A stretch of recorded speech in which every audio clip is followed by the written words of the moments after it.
अरुणाचल प्रदेश की पर्वत श्रृंखलाओं के बीच में स्थित दुनिया का दूसरा सबसे बड़ा मठ, जहां हाल ही में एक युवा लड़का भिक्षु बना था। एक दिन प्रधान भिक्षु और वह नवयुवक भिक्षु देश भ्रमण पर निकल पड़े। दोनों कई गांवों और शहरों से होकर गुजरे, अनगिनत लोगों से मिले और उनके जीवन से जुड़े अनुभव साझा किए। एक दिन अचानक तेज बारिश और तूफान ने उन्हें रास्ते में रोक लिया। आश्रय की तलाश में वे एक नजदीकी धर्मशाला में पहुंचे। धर्मशाला में उपस्थित सभी लोग बारिश के सुंदर नजारे का मजा ले रहे थे। कुछ हंसी मजाक कर रहे थे तो कुछ गर्म चाय की चुस्कियों का आनंद ले रहे थे। लेकिन धर्मशाला का प्रबंधक, जो कोने में बैठा हुआ था, एकदम अलग दुनिया में खोया हुआ था। उसके चेहरे पर गहरी चिंता की रेखाएं थी, जैसे कोई भारी बोझ उसे अंदर से खाए जा रहा हो। प्रधान भिक्षु की नजर उस प्रबंधक पर जा टिकी। उन्होंने ध्यान से उसको देखा और पास जाकर शांति भरे स्वर में पूछा, तुम इतने उदास क्यों हो? इस मौसम की खुशियां तुम तक क्यों नहीं पहुंच पा रही?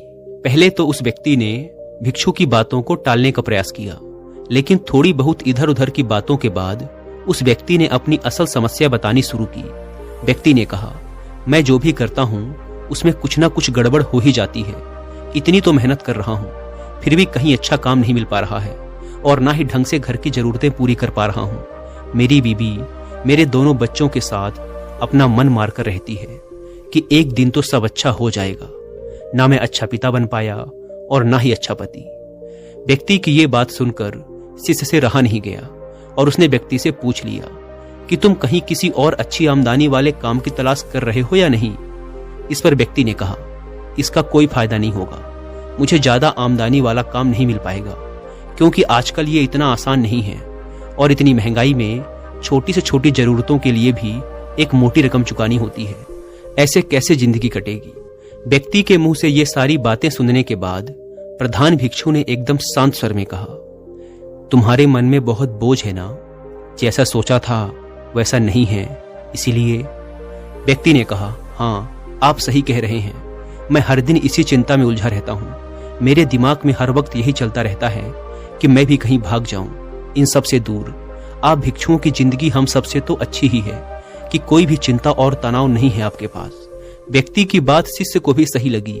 उसे लगा कि व्यक्ति का इस तरह से चिंता करना जायज है, जो परिवार की जरूरत पूरी न कर पाए, घर चलाने को अच्छे से पैसे ना रहे हों, नौकरी की चिंता हो और जिंदगी में जैसा सोचा था वैसा ना हुआ हो, तो आम सी बात है, इंसान तनाव में चला ही जाता है। उसे कोई चिंता ना हो, ऐसा कैसे हो सकता है? लेकिन शिष्य पूरी तरह से गलत था, क्योंकि व्यक्ति के इस बात का जवाब गुरु ने कुछ इस तरह से दिया कि शिष्य भी हैरान रह गया। गुरु ने एक गंभीर आवाज में कहा, और तुम्हारी इतनी चिंता करने की इस आदत से शायद सब कुछ ठीक हो जाता होगा, है ना? सोचो, अगर ये भी ना होता तो क्या करते तुम?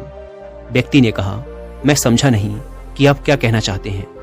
गुरु ने फिर उन्हीं गंभीर शब्दों में कहना शुरू किया, मतलब ये कि जो तुम्हारे पास है उसके लिए खुश ना होकर जो पास नहीं है उसके पीछे परेशान हो। तुमने सिर्फ परेशानियों के बारे में सोचा, चिंता की और उसी चिंता को पालने लगे तुम।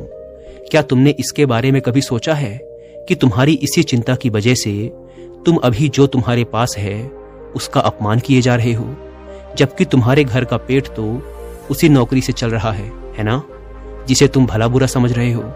इसीलिए तुम्हें शांत होना चाहिए, खुश होना चाहिए, ना कि चिंता में डूबे रहना चाहिए। व्यक्ति ने कहा, हाँ, लेकिन अभी जिन समस्याओं से मैं जूझ रहा हूं उनकी मुझे चिंता होती ही है। मेरे अलावा बाकी सभी खुश हैं और आराम से जिंदगी जी रहे हैं। मन करता है कहीं भाग जाऊं जहां शांति मिल सके। गुरु ने कहा, हाँ, सही कहा। तुम्हारे अलावा बाकी वो हर इंसान खुश है जो भी अपनी समस्याओं को लेकर बैठने की जगह उनका समाधान खोजकर उस परेशानी को मिटाने में लगा है। तुम्हें ऐसा नहीं लगता कि यहाँ पर तुम हर एक कीमती मिनट को घुट घुट के जीते हुए ना जाने कितनी चिंताओं को अपने सीने पर दबाए हुए अपनी जिंदगी को यूं ही गंवाते जा रहे हो? इतनी चिंताएं करके क्या तुमने जिंदगी को ठीक तरह से जिया है?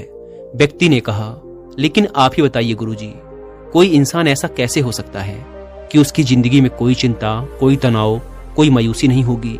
हाँ, मैं मानता हूं कि आप इस सांसारिक जीवन से दूर हैं, लेकिन जो इस संसार में ही फंसे हुए हैं और जो अपनी जिम्मेदारियों को अंत तक निभाना चाहते हैं, उन सबकी जिंदगी में इतनी चिंताएं हैं कि हर कोई लगभग मेरे जैसा ही है। आप मुझे बताइए, क्या मैंने इतनी चिंता लेकर कुछ गलत किया? क्या मेरी चिंताएं बेकार हैं? क्या मेरा ये सोचना गलत है कि मैं अपने परिवार को खुश नहीं रख पा रहा? व्यक्ति की बात सुनकर कुछ समय के लिए तो शिष्य को भी यही लगा कि व्यक्ति कह तो सही रहा है। आखिर कोई व्यक्ति ऐसा कैसे हो सकता है कि उसकी जिंदगी में चिंता, तनाव और मायूसी ना हो?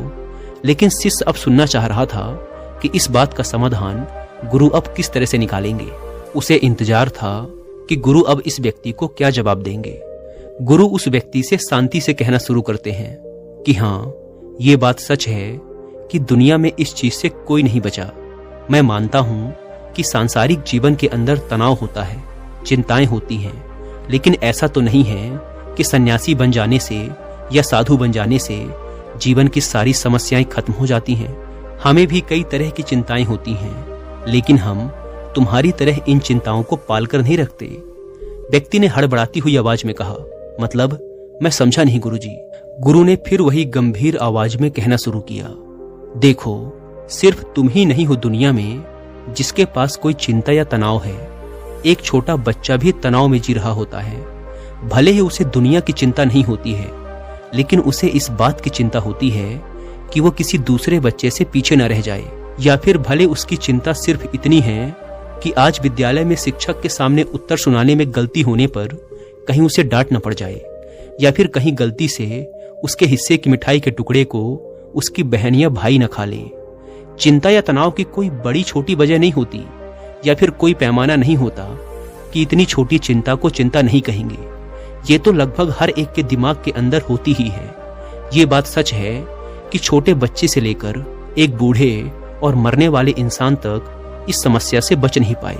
उन्हें किसी न किसी तरह का कोई न कोई दुख, तकलीफ, चिंता, परेशानी होती ही है। लेकिन इसका मतलब ये तो नहीं कि उसे लेकर बस उलझे रहें। जब भी कोई परेशानी हमारे पास आती है तो वो हमारे पास ज्यादा देर तक टिक नहीं पाती, क्योंकि हम उसे मिटाने के लिए कोशिश करने लगते हैं और जो भी परेशानी है उसका समाधान ढूंढने लगते हैं। अगर तुम्हारी भाषा में कहूं तो तुम्हारी हर समस्या का समाधान तुम निकाल सकते हो, बजाय इसके कि उस परेशानी को अपने दिल और दिमाग और साथ ही शरीर के अंदर घर देने से और उसे हर दिन चिंता देते हुए पाल पोस कर बड़ा करने से कहीं ज्यादा बेहतर है कि तुम उस परेशानी के आने के बाद उसका समाधान निकालने की ओर अपना दिमाग लगाओ। देखो, चिंता चिता के जैसी होती है। ये तुम्हें लगातार जलाएगी और फिर जलाकर खाक कर देगी। इसीलिए जब भी कोई चिंता या तनाव तुम्हारी जिंदगी में आए तो उसका समाधान निकालने की कोशिश करो। उसे लेकर रोते रहने से या फिर हमेशा चिंता में झुलसते रहने से कुछ भी हासिल नहीं होता है। अगर ये चिंताएं तुम्हारी जिंदगी में नहीं आएंगी तो जिंदगी तुम्हें अच्छी नहीं लगेगी, क्योंकि अंधेरे के बाद जब उजाला आता है तो उसकी अहमियत ही दूसरी होती है।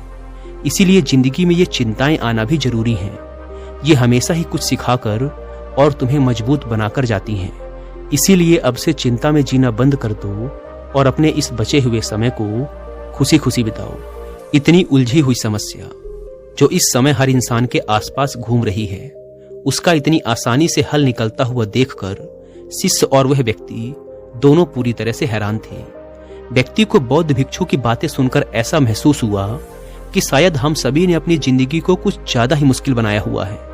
हर इंसान को कहीं ना कहीं इन सब बातों का पता होता है, लेकिन हम फिर भी चिंताओं में डूबे रहते हैं और अपनी जिंदगी को जलाते रहते हैं। उसने सोचा, शायद ये बौद्ध भिक्षु या फिर कोई भी सन्यासी इसीलिए इतनी शांत और इतनी सुलझी जिंदगी जीते हैं क्योंकि वो जिंदगी की उलझनों में छुपी हुई एक उम्मीद की किरण को आसानी से देख पाते हैं।